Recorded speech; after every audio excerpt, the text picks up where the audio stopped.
Waalaikumsalam warahmatullahi wabarakatuh. Alhamdulillahirabbil alamin wa bihi nasta'inu ala umurid dunya waddin wassalatu wassalam ala asyrafil anbiya wal mursalin amma ba'd. Alhamdulillah berjumpa lagi kita pada siang hari ini bersama tim Pro Yumadiyah dan Ustadz Muhammad Fawzil Azim. Nah, biasanya kita bicaranya ini temanya gonta-ganti nih Ustadz. Iya, iya.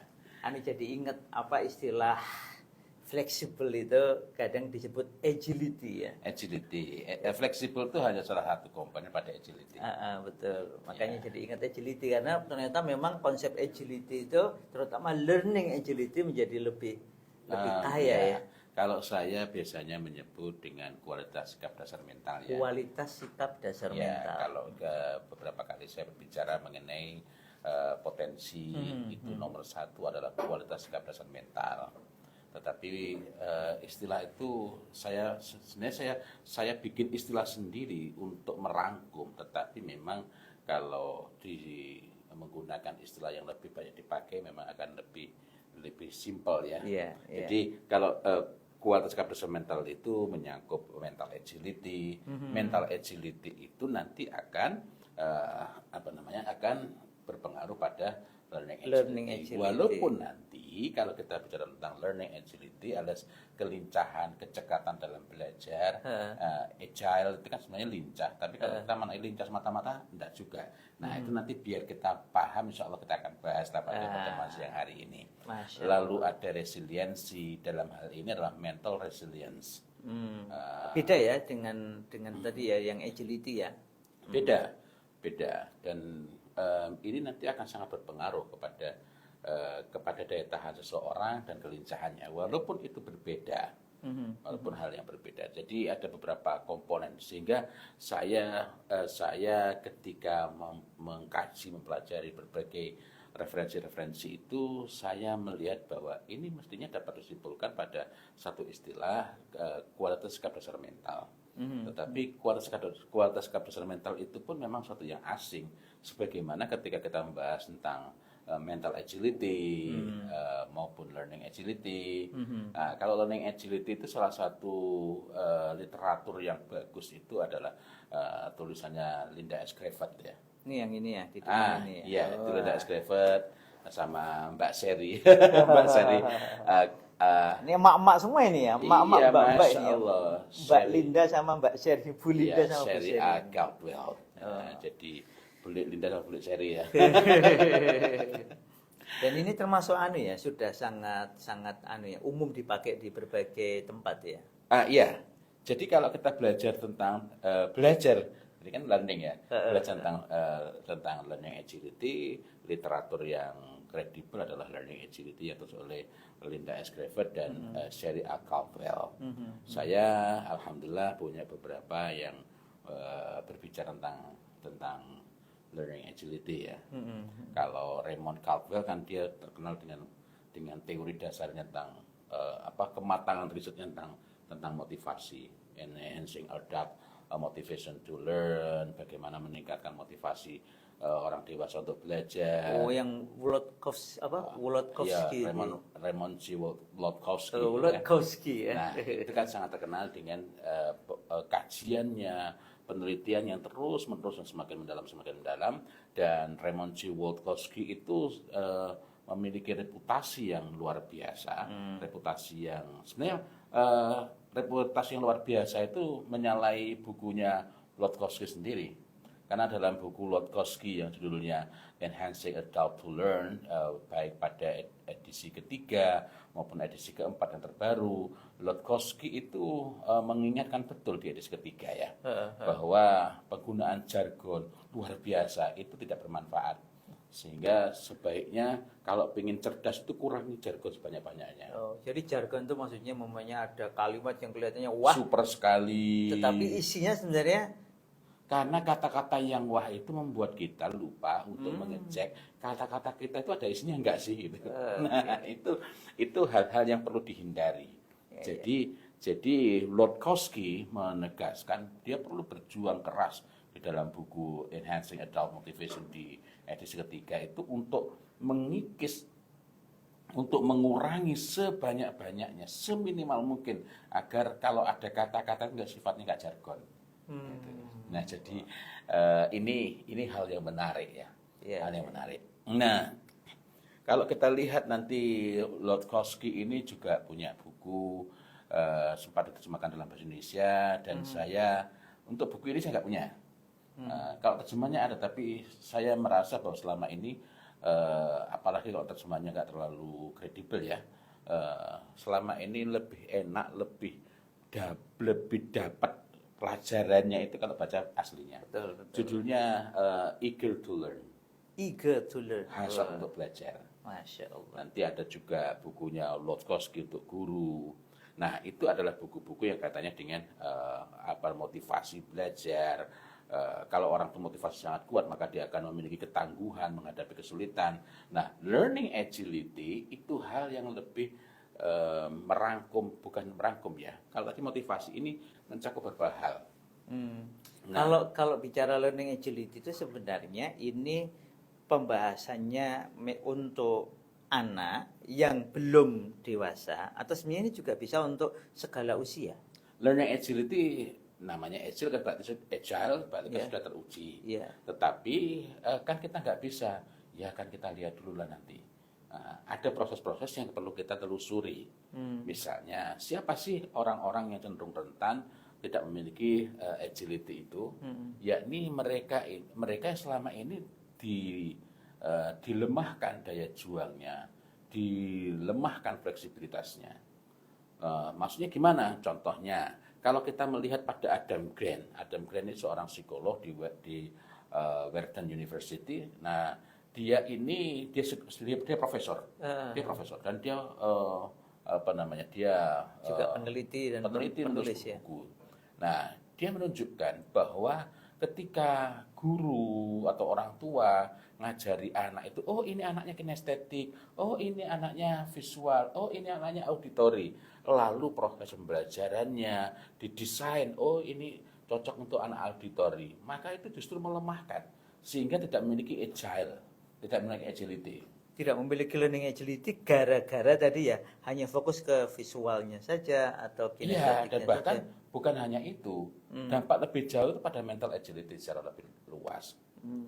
Dia menjadi lebih mudah ngelukruk karena sesungguhnya ketika anak misalnya dianggap auditori yang dari riset-risetnya Adam Grant itu menunjukkan bahwa itu sebenarnya mitos.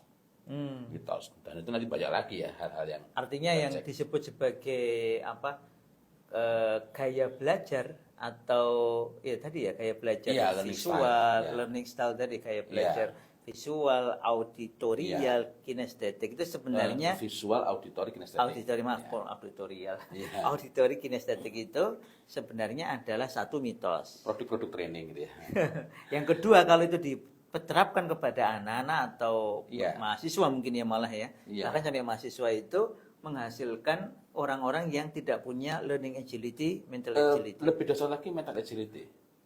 Ya, learningnya juga demikian. Iya. Jadi makin awal anak itu diajari dengan menggunakan pendekatan, oh ini learning style-nya beda, maka anak semakin rendah learning mental agility-nya dan lebih spesifik lagi learning agility-nya. Nah, saya punya buku Learning Revolution dari Drill and Force. Oh iya. Itu yang edisi satu jilid tebel gini ya. Kan ada yang di Indonesia, kan ada yang kemudian Dua jilid. Dua jilid. Ya. Saya punya yang Inggris ya. Nah, terjemahannya Aslinya. juga ada yang utuh satu jilid ini, hardcover. Saya punya di rumah. Tadi mau saya bawa apa enggak? Artinya saya mengatakan itu ketika sebagian mengatakan, enggak usah komentar dulu kalau belum baca. Alhamdulillahirabbil alamin. Kami membiasakan untuk berkomentar itu apa yang sudah kami baca dan bukunya punya. Walaupun kemarin saya lagi cari-cari buku-bukunya Daniel Haping itu di mana? Soalnya warnanya nggak pink. Ya. Ya itu Pak Ping ini ternyata juga Pak Daniel Ping ini juga termasuk peneliti yang Iya, nulisnya renyah dan dia peneliti. Nah, lalu itu tadi kan sedemikian jauh, tapi agar mendapatkan gambaran kenapa sih itu penting dan apa yang dapat apa yang dapat dilakukan. Kalau yang dilakukan di saat paling awal itu kan menyiapkan anak, mendorong anak untuk memiliki budaya belajar dan keterampilan membaca. Ya, jadi budaya baca, keterampilan membaca. Budaya belajar. Tidak setiap anak yang senang baca itu senang belajar. Tidak setiap anak yang senang Baca belajar itu senang belajar. senang belajar. Kalau yang dibaca itu hal-hal yang memang tidak menantang pikirannya. Ya sama seperti tadi auditory, kinestetik dan visual tadi. Kalau yang dibaca itu adalah hal-hal yang menyenangkan saja. Novel, komik gitu ya. Ya, yang secara umum adalah bacaan-bacaan yang tidak ada gizinya kayak makanan-makanan.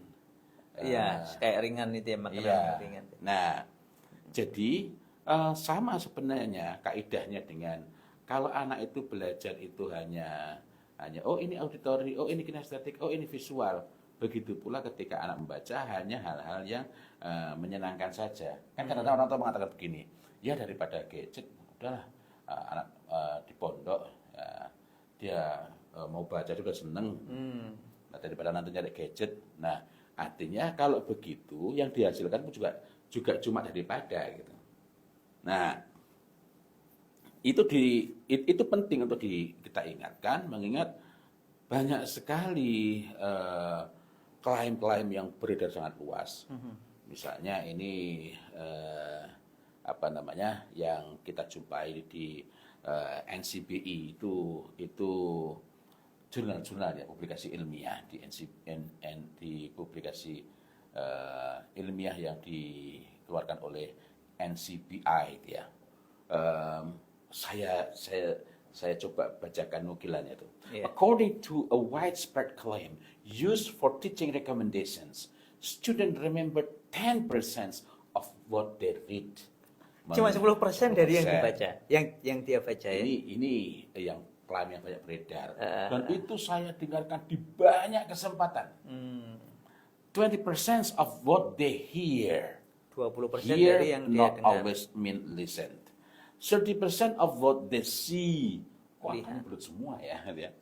And 50% of what they see and hear. 55% dari yang 50%. dia dengar dan lihat. Ya. Okay. Nanti ada varian-varian lain. Ini sudah subhat, tambah lagi varian-varian yang lebih subhat lagi. Yeah. Kalau tambah ini 70%, tambah ini 95% ya. Yeah. Nah, tetapi yang ingin saya sampaikan adalah lompat.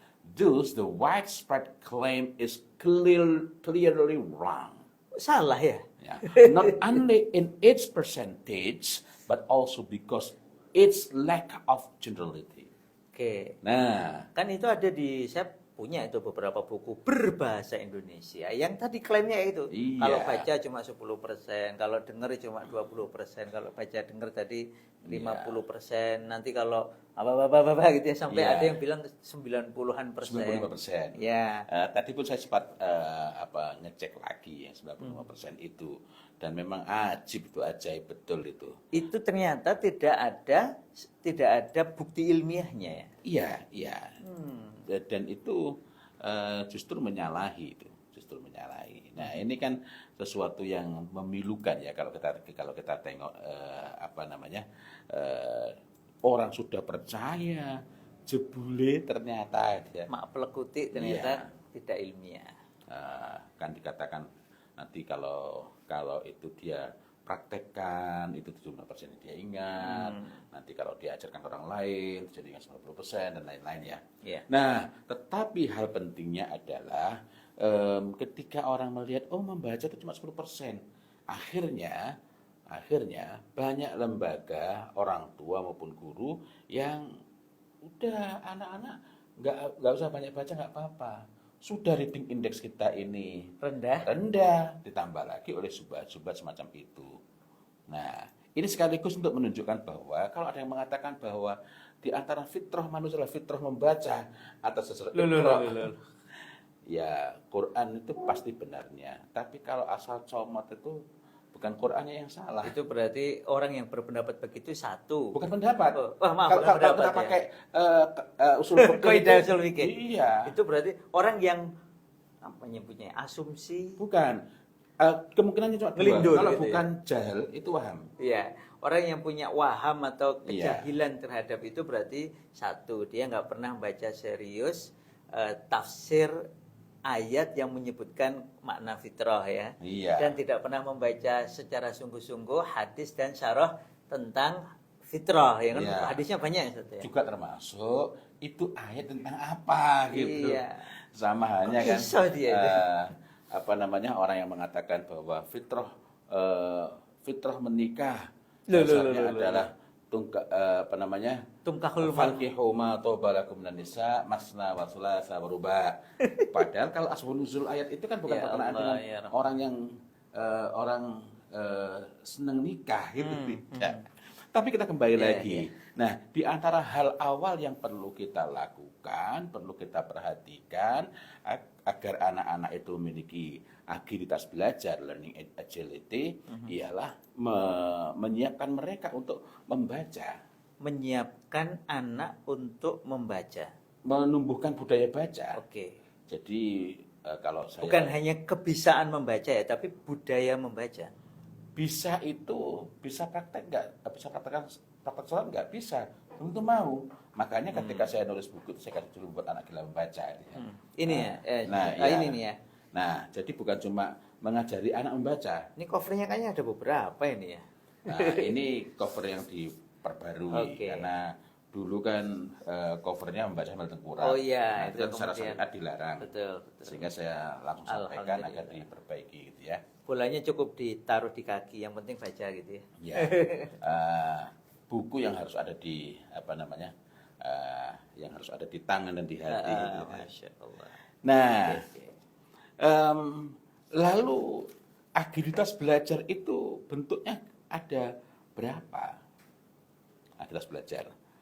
Nah, yang Learning agility tadi kita Iya. namanya agilitas iya, belajar ya. karena kalau disebut kelincahan itu juga Apa dikiranya nanti bayangkannya belajar sambil lompat-lompat. iya. Padahal kan enggak gitu. Ya, ada empat. Hmm. Yang pertama adalah mental Mental agility. Kalau dalam hal ini maknanya, makanya di sini kita perlu cermat mental agility yang menaungi learning atau bagaimana. Kalau mental agility sebagai tipe dari learning agility ialah orang itu kalau memiliki agilitas belajar seperti ini, maka dia itu akan mudah untuk apa namanya? Misalnya dia itu sebenarnya senangnya matematik. Senangnya matematik, tetapi kemudian karena suatu hal dia perlu mempelajari biologi, walaupun awalnya dia itu nggak tertarik dengan biologi. Oh ini penting, maka dia itu dapat segera dapat segera beralih. Ya. Sehingga orang-orang semacam ini orang semacam ini memiliki kemampuan adaptasi yang sangat tinggi. Jadi secara sederhana kecakapan tipe agilitas belajar yang pertama, yakni yang sifatnya mental itu merujuk kepada individu, kepada seseorang yang bisa dengan nyaman menghadapi kompleksitas, yang bisa nyantai, bukan berarti dia bermalas-malasan, dia rileks dengan hal-hal yang sangat kompleks, dia itu bisa menguji, menakar, memeriksa masalah-masalah secara hati-hati, dan kemudian dia itu juga menemukan keterkaitan hubungan antar berbagai hal. Nah, dia itu juga itu tadi kan katanya dengan ketahanan untuk mencerna, jadi bukan cuma menyerah saja. Dan dia itu juga dengan dia memiliki kelincahan. Oh, untuk memahami ini saya harus menguasai ini. Untuk memahaminya saya harus menguasai ini. Walaupun mungkin dia itu tidak sampai expert, tetapi kualifikasi minimal untuk memahami ini harus memahami ini. Ini sebelumnya merupakan sesuatu yang tidak menarik perhatiannya, maka ini juga dipelajari. Masya Allah. Jadi ada beberapa hal, tapi yang paling pokok dari agilitas belajar yang pertama ini adalah dia itu nyaman dengan kompleksitas, dengan kerumitan, dengan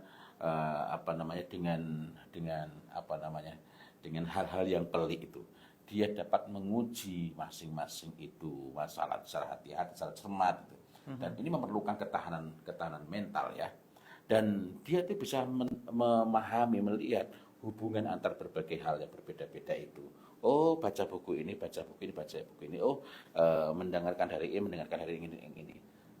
Dan dia itu juga bisa melakukan proses pembelajaran vicarious learning.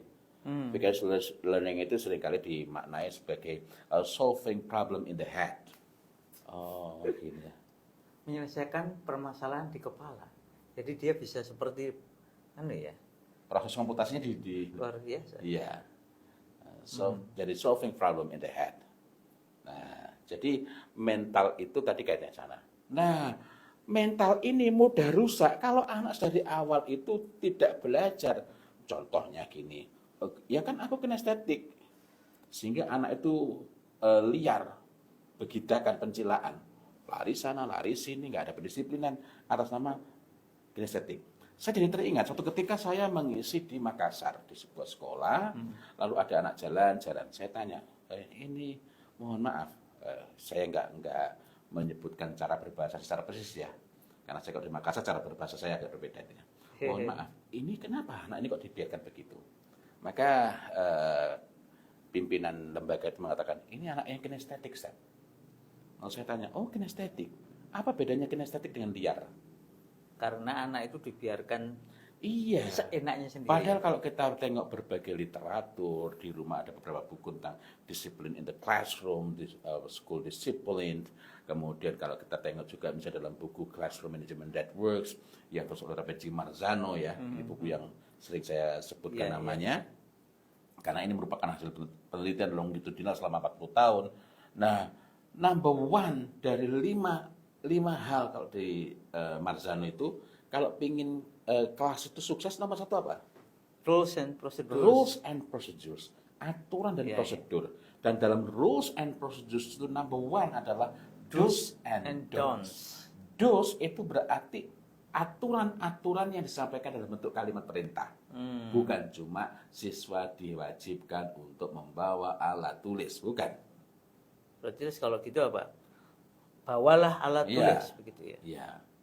Nah, terus ada don'ts. Don'ts. Don'ts itu Larangan. berarti larangan. Larangan disampaikan dalam bentuk kalimat larangan. Jangan. Ya, jangan misalnya jangan memotong barisan. Jadi antrilah, jangan memotong barisan. Berarti kalau antrilah tadi bisa masuk dus ya sebenarnya. Ya, dus, ya. Terus kemudian yang larangan tadi jangan memotong barisan. Nah, ini kalimat-kalimat larangan. Kenapa? Karena penggunaan kalimat perintah dan kalimat larangan itu memberi kesan, memberi pengaruh yang lebih kuat. Riset-riset membuktikan bahwa ini seharusnya dan memang harus ada di kelas-kelas yang ingin sukses. Iya.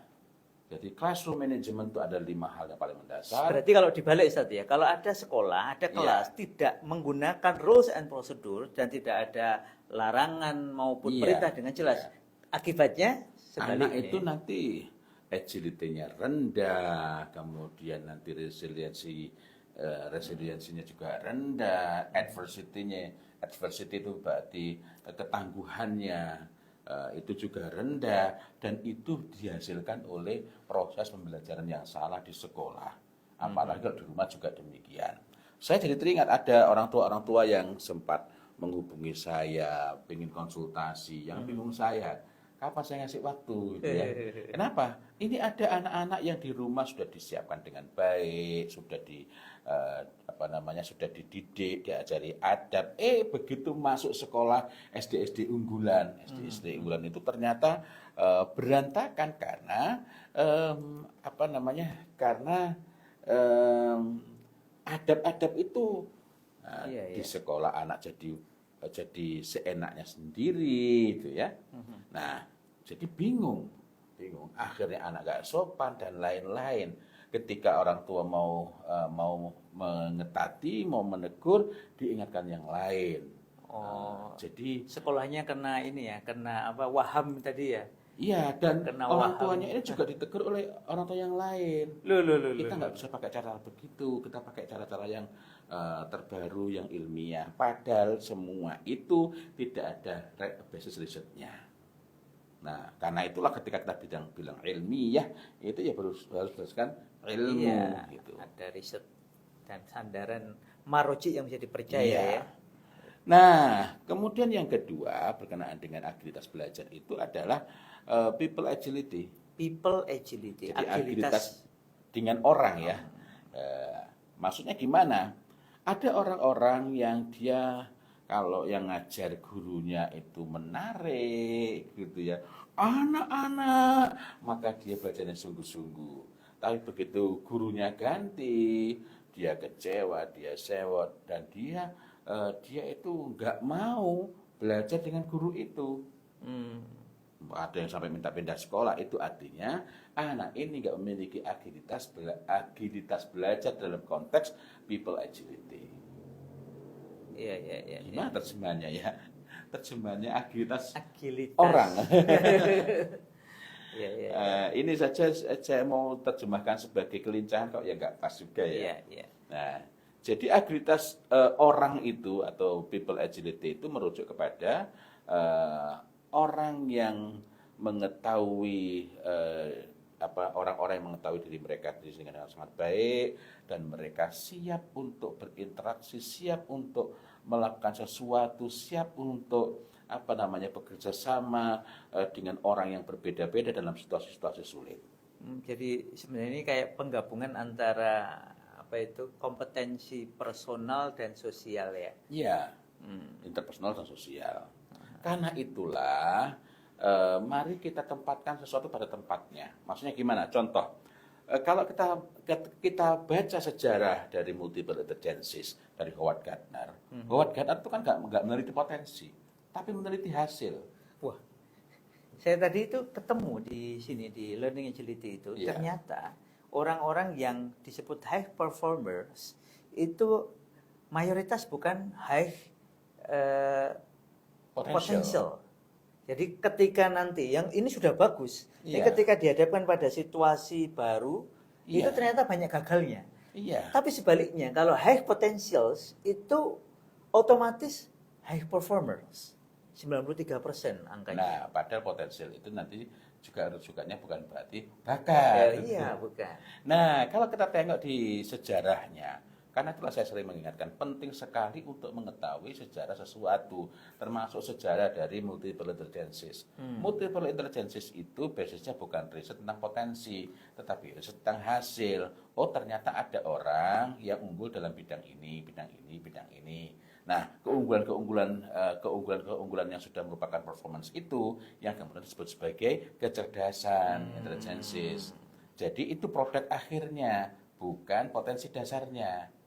Dan untuk memahami itu maka kita perlu mengingat juga buku dari Gardner yang lainnya. Nah, kadang-kadang orang hanya membaca buku Frame of Minds, tapi nggak membaca buku 5 Minds for the Future misalnya.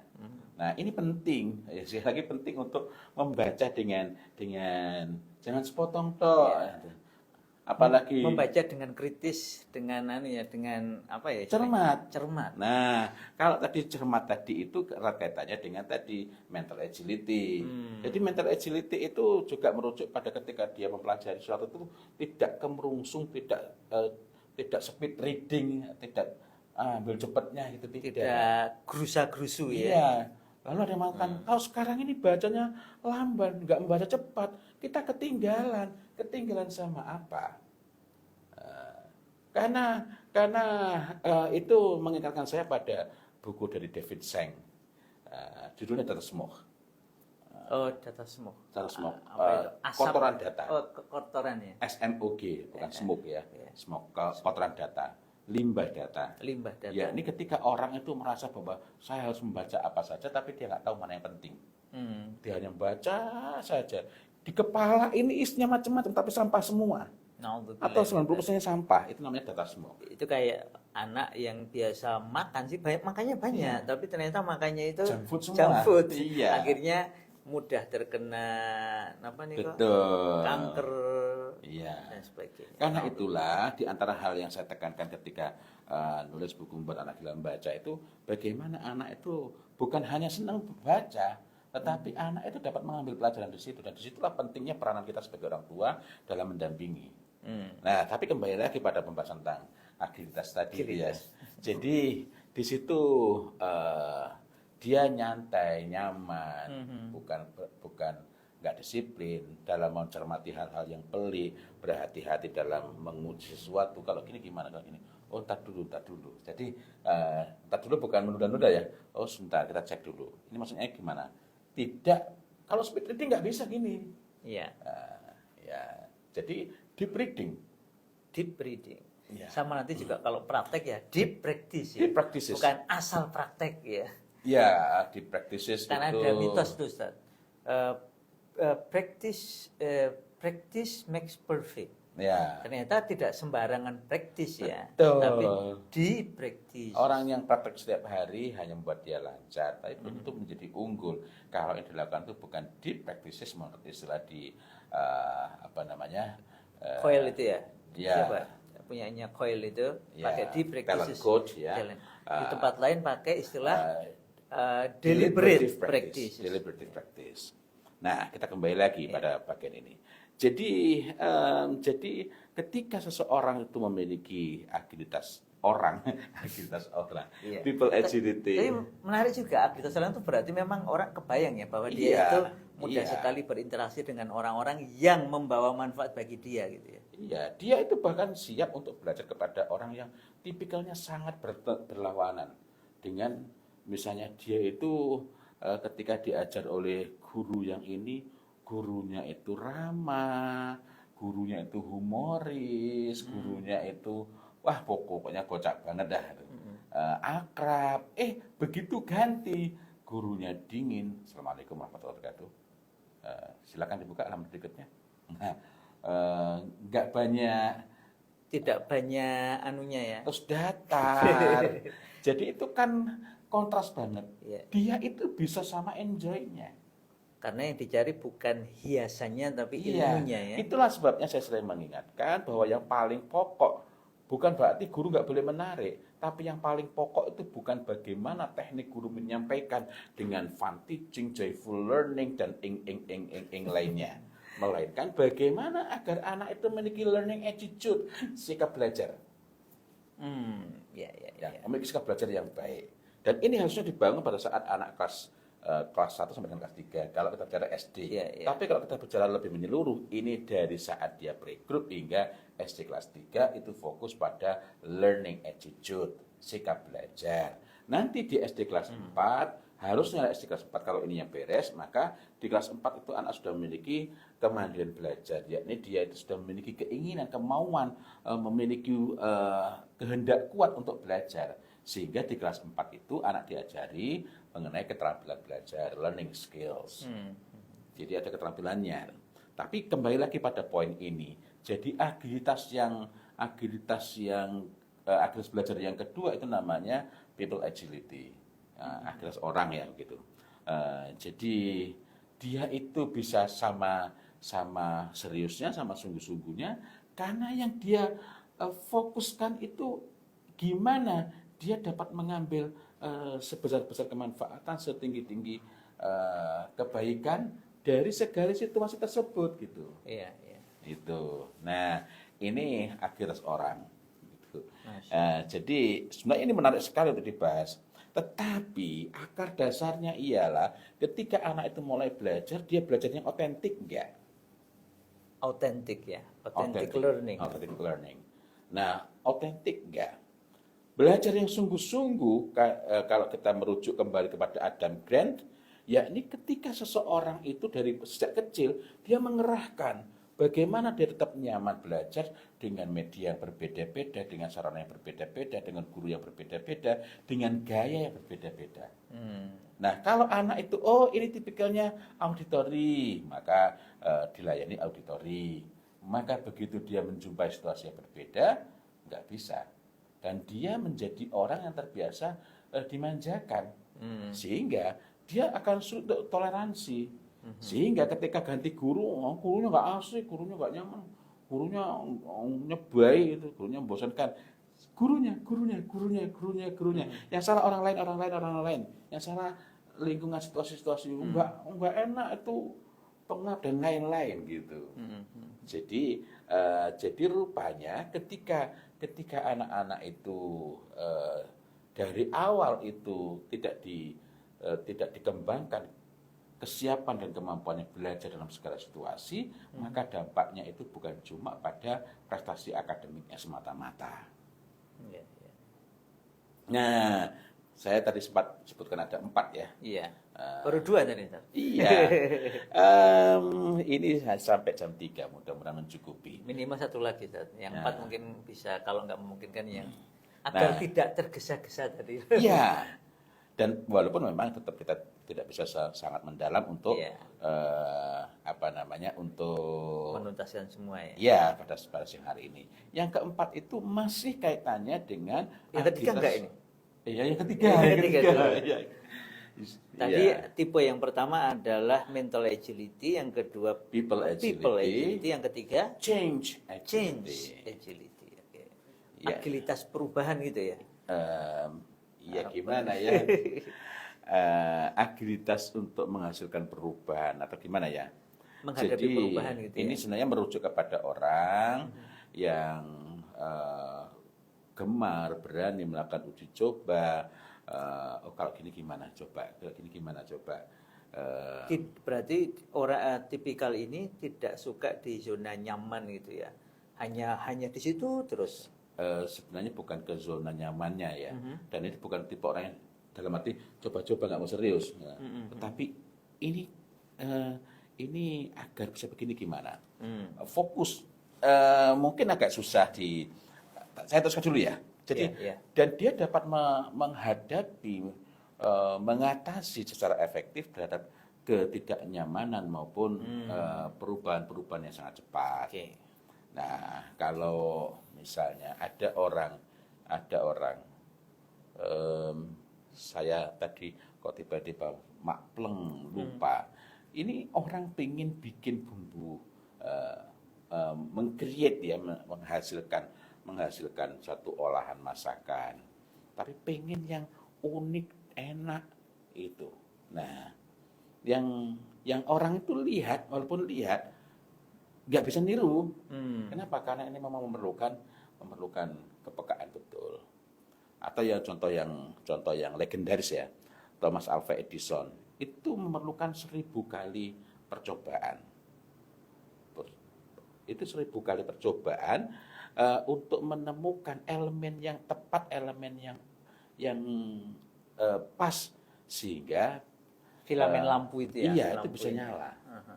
Bayangkan, itu mengalami berapa banyak penderitaan itu ya. Artinya gagal, dan bukan cuma gagal toh. Walaupun angkanya itu mungkin juga agak aneh. Kenapa pas 1000 gitu ya? Iya. Tapi umumnya yang diasumsikan Sebenarnya berkali-kali gitu ya. memang 1000 itu bukan kepada angka bulat. Iya, iya. Walaupun nanti banyak yang menyebutnya 999-nya. Nah, jadi 1000 itu sebagai angka untuk menunjukkan. Nah, sebagian mengatakan bahwa itu lebih dari 1000 kali. Iya. Misalnya kalau kita baca dalam buku Sudden Genius yang ditulis oleh Andrew Robinson. Nah, itu buku bagus Andrew Robinson. Cuma saya nggak bawa di sini ya. Iya. Sudah sobek-sobek juga covernya. Itu buku bagus. Kalau kita tengok di buku Sudden Genius yang ditulis oleh Andrew Robinson, itu banyak menunjukkan change agility. Bagaimana orang belajar satu gagal, belajar lagi gagal, belajar lagi gagal, belajar lagi gagal, belajar lagi gagal. Dulu ada penulis, jadi orang Sunda, terus ke Jogja pengen kuliah, tapi ternyata nggak ada biaya, lalu dia jadi tukang becak di Malioboro, gitu ya. Kemudian dia masih pengen kuliah sebenarnya. Kemudian satu hari dia kena bogem mentah preman di Malioboro, ya namanya tukang becak itu di becak gitu. Dan dia menikah, istrinya lari, ya mungkin karena kondisi sangat miskinnya itu, hanya punya tempat tinggal yang sempit, ya lengkaplah mengenaskan. Hingga suatu hari saat dia sedang narik becak itu ada seorang penumpang. Nah, penumpang ini sudah meninggal, teman saya, dulu alumni Tebuireng dia. Nah teman penumpangnya ini kemudian ya biasa kan tukang becak ngobrol itu. Lalu dia ini tertarik sekali, wah enak juga jadi cerpenis itu, nulis cerpen. Maka dia kemudian berlatih nulis cerpen gini ke Surabaya Post, ke Kompas, kemana-mana itu ya, pokoknya koran-koran yang direkomendasikan berkali-kali. Tiap hari ya dia ngirim ya. Wah itu sudah bukan cuma 10, 20, 30 kali ditolak itu. Saya sendiri membayangkan apalagi dengan keterbatasan ekonomi seperti itu, ditolak berkali-kali itu kan luar biasa itu ya. Sekali lagi ini ternyata terbawa karena kata luar biasa itu tidak memberikan gambaran apa-apa. Ditolak lagi, tolak lagi. Ya itu sampai istrinya lari itu kan, ini orang ngapain sih ini? Sudah ekonomi sudah masih tetap aja ini nulis cerpen gitu. Nah, di saat sudah istrinya lari dan suatu ketika dia hanya berdua dengan anaknya, hujan lebat dan lain-lain, lalu dia tuliskan apa namanya dalam sebuah cerpen dengan judul Lampor gitu ya. Saya lupa itu judul pertama atau kedua. Dan kemudian ternyata cerpennya itu dimuat dan sekaligus menjadi cerpen terbaik tahun itu. Nah, ini contoh yang sangat menarik. Dan kemudian beliau ini sempat menjadi dosen tamu di kampus di Perancis, di Thailand, di Singapura, di Brunei, di Malaysia dan tempat-tempat lain. Iya. Nah, itu yang disebut sebagai change. Saya pernah ketemu itu orangnya. Nah, kan dia Masya Allah. kalau nggak salah tinggalnya di Jogja ya. Di Jogja. Nah, itu yang disebut sebagai change agility. Jadi change agility itu lebih kepada kelincahan sehingga akhirnya betul-betul dapat melakukan perubahan. Jadi kelincahan, ketangguhan, ketahanan untuk melakukan eksperimen, percobaan dan dapat menghadapi secara efektif berbagai ketidaknyamanan dari berbagai perubahan-perubahan yang cepat itu, sehingga dari sana akhirnya dia itu dapat melahirkan sesuatu yang cemerlang. Nah, apa yang dihasilkan itu ketangguhannya ya di hasil dari proses yang bertubi-tubi itu gitu. Iya. Nah, dan bukan dari kemanjaan ya, bukan dari pemanjaan dan kemanjaan ya. Jadi dalam hal ini anak-anak jangan hanya ditunjukkan bahwa kalau mau sungguh-sungguh pasti akan berhasil. Tetapi memang memberi gambaran bahwa bahkan kadangkala kan kadang-kadang ya paling namanya gagal tuh nggak banyak-banyak. Satu kali gagal, dua kali gagal, nanti ketiga berhasil pasti. Enggak pasti. Itu ada yang sampai ratusan kali. Iya. Itu. Ada yang sampai 2 tahun kirim tulisan terus nggak pernah dimuat. Nggak pernah dimuat. Tulisan ke-200 baru dimuat dan ternyata kemudian matang. Kenapa? Dari proses belajar tadi itulah maka dia memiliki kepekaan. Itu memiliki kapasitas, memiliki kualitas. Nah, kemudian yang keempat itu adalah agilitas hasil, results agility. Result agility. Ya, ini merujuk kepada apa namanya, resourceful individuals, orang yang memiliki resource sumber daya yang banyak, yang penuh, ya. Jadi merujuk kepada individu-individu yang memiliki sumber daya yang dapat memunculkan, menghasilkan, jadi meraih hasil pada pada situasi awal itu dengan menginspirasi tim atau menginspirasi teman-temannya atau menginspirasi orang lain dan akhirnya bisa memiliki impact, pengaruh yang sangat signifikan gitu. Iya. Masya Allah. Mungkin agak rumit ya. Iya. Agak rumit. Karena baru awal ya. Karena kalau sudah semakin akrab, kemudian kita perhatikan ya tadi dari 4 tadi ada masing-masing kan tadi ketika ada keterangan dan kemudian ada pemberian contoh mungkin akan menjadi lebih dekat dengan kalau kita. kalau yang keempat kan mungkin saya bisa menceritakan dalam pengalaman saya sendiri. Wah, ini gimana, Ustaz? Jadi gini, saya itu ketika SD, SMP, pelajaran mengarang itu jelek. Sampai sekarang kalau saya nulis kok disuruh judul dulu, baru daftar isi dulu, nulis sampai akhir, penutup, termasuk buku saya yang ya termasuk yang ini juga, ya susah saya. Nulis nanti baru bikin daftar isinya. Jadi bukan bikin draft dulu gitu. Iya, iya. Nah, seperti tadi kan kita spontan aja kita bahas. Iya. Spontan. Ini begitu. Lalu apa yang perlu saya lakukan? Ketika SD saya ngobrol teman-teman, SMP ngobrol teman-teman, SMA juga ngobrol teman-teman untuk nulis. Ada teman yang tiap hari saya datangi, adik kelas sebenarnya. Adik kelas. Nah, adik kelas itu yang apa namanya?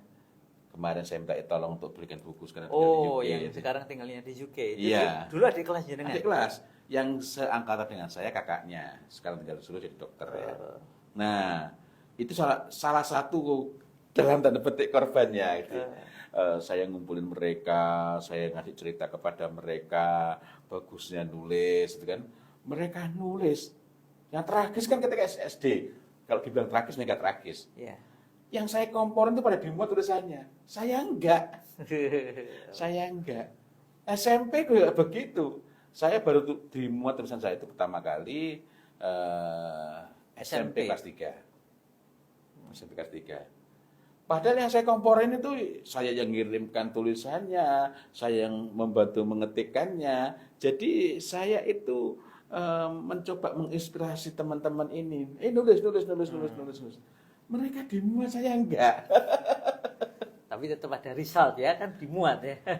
Mempengaruhi orang Iya. lain dan kemudian ada hasilnya. Ya, tapi first time situations itu saya dimuat itu ya perlu waktu panjang. Jadi saya itu mulai kelas 3 SD bermula dari pengumuman lomba baca puisi. Kok puisinya orang semua? Nggak terima dalam hati saya. Pulang saya itu terbakar, pengen nulis puisi, pelatihan, ya tentu saja nggak dipakai. Iya, iya. Terus kelas 4 mulai ngobrol teman-teman, nulis. Saya bantu mereka ngetikkan di rumah, ada mesin ketik dia punya paman saya pinjam, saya ketikkan. Tulisan mereka dimuat, tulisan saya tidak. Allah. Kelas 4, kelas 5, kelas 6 SD, kelas 1, kelas SMP. 2 pertengahan agak akhir kelas 3 baru saya dimuat. Jadi 6 tahun, 5,5 tahun lah. Dimuat di koran ya? Di koran. Koran ya. Di koran. Surat kabar ya. Ya, cerpen waktu itu. Iya, iya. Setelah itu kembali lagi, lama nggak dimuat. Lalu SMA kelas 1, SMA kelas 1, itu saya mulai nulis itu. Mulai nulis. Jadi teman-teman tuh mengenal saya sebagai penulis. Padahal sebenarnya ketika SMA kelas 1, setelah itu kan nggak pernah lagi dimuat. Yang bukan cerpen nggak pernah dimuat.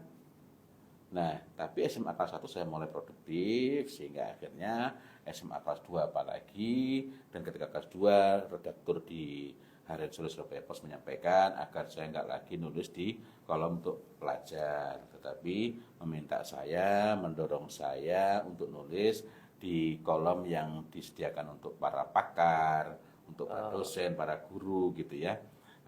Sehingga Kelas 2 SMA. Kelas 2 SMA. Sehingga akhirnya identitasnya itu adalah Bukan siswa kelas 2 bukan. tapi pemerhati, pengamat. Saya nggak mau pakai identitas itu, sehingga saya sebutkan peminat masalah-masalah pendidikan dan pembangunan. Peminat masalah. Kenapa? Karena saya merasa tidak pantas saya menyandang Pengamat sebutan atau itu. Ya. pemerhati ya. Dan memang ketika ada pertemuan itu ya dengan orang-orang yang sudah jadi guru, jadi dosen, saya nulis kritik tentang pembangunan daerah, saya nulis artikel tentang pendidikan sebaiknya bagaimana persekolahan, itu ketika kelas 2 SMA. Termasuk saya ngeritik waktu itu tentang tes sampling nasional dengan judul tes samping nasional. L-nya dihilang. Membahas bahwa tes sampling itu tidak bisa tes sampling kalau pengambilan sampelnya dengan cara yang salah dan lain-lain. Masya Allah. Nah, ini kan artinya bahwa kalau dilihat dari waktu itu pemetaan bakat, saya itu dalam bidang matematika dan sains. Matematika itu saya jarang dapat nilai 7, jangankan 7, 8 aja jarang. Apalagi 7. Itu matematika. Karena nilainya bagus-bagus Iya, ya. 9, 10, 9, 9, 10 itu Masya Allah. ketika SD. Ya. Nah, jadi kan kalau pakai logika bakat, harusnya saya lebih banyak belajar tentang matematika. Nah, saya SMA pun masuk jurusan IPA, fisika tepatnya A1. Nah, sementara pelajaran mengarang bahasa Indonesia masih secara umum masih agak lumayan ketika SMP, terutama SMP kelas 2. Tapi kalau ngarang tetap susah. Ngarang tetap susah. Oh iya, kelas 3 itu selain tulisan saya dimuat, saya juga sempat memenangkan lomba yang hadiahnya nggak sampai ke tangan saya sampai sekarang. Tapi nggak masalah, itu tidak menjadi hanya sibuk percuma nulis itu. Yakni lomba karya ilmiah di lingkungan Kemenak waktu masih Depak namanya, dan saya bikin judul agak aneh, pengaruh tokoh agama dalam perolehan suara kontestan pemilu. Kelas 3 SMP. Iya, kurang sudah lebih nulis begitulah. gitu ya. Kurang lebih begitulah. Saya lupa judul persisnya ya. Sehingga saya sempat ditanya, ini yang ngajarin siapa? Ya karena saya ketika kelas 4 SD saya suka baca itu bukunya Hamka. Saya kelas 6 SD saya suka di antara buku yang saya sukai, saya senangi baca itu adalah buku Sosiologi Hukum karya dari Suryono Sukanto. Oh, luar biasa, sosiologi hukum ya. Iya, itu masih sangat ingat, buku yang sangat berkesan tuh. Penulisnya Suryono Sukanto. Itu masih bisa ditelusuri barangkali. Kayaknya lain waktu saya perlu cari itu untuk mengenangkan bacaan waktu SD itu. Iya. Nah, ini adalah results agility. Tetapi kalau kita bingkai lagi, anak-anak itu jangan dilemahkan. Meminjam kembali perkataan dari Adam Grant, anak-anak itu harus belajar secara otentik, belajar yang sungguh-sungguh. Itu artinya ketika anak belajar melalui media yang dia tidak sukai, itulah proses belajar yang sesungguhnya. Dan di antara sekian banyak hal yang diperlukan dalam belajar, yang paling awal ialah bagaimana menjadikan anak itu gila baca. Masya Allah.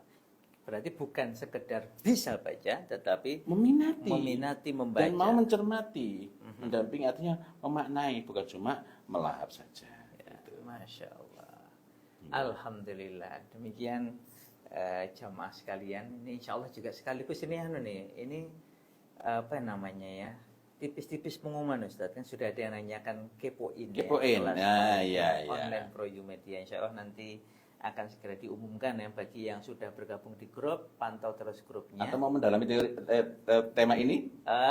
Boleh juga ya. Ya. Nanti kalau atau ada yang mau mengusulkan boleh nanti diusulkan di pokoknya di media yang tersedia, silahkan mengusulkan. Bagi yang belum gabung di Kepoin Pro You, silahkan nanti bisa hubungi adminnya Pro You untuk bisa bergabung. Insya Allah bulan September Ustadz ya berarti ya?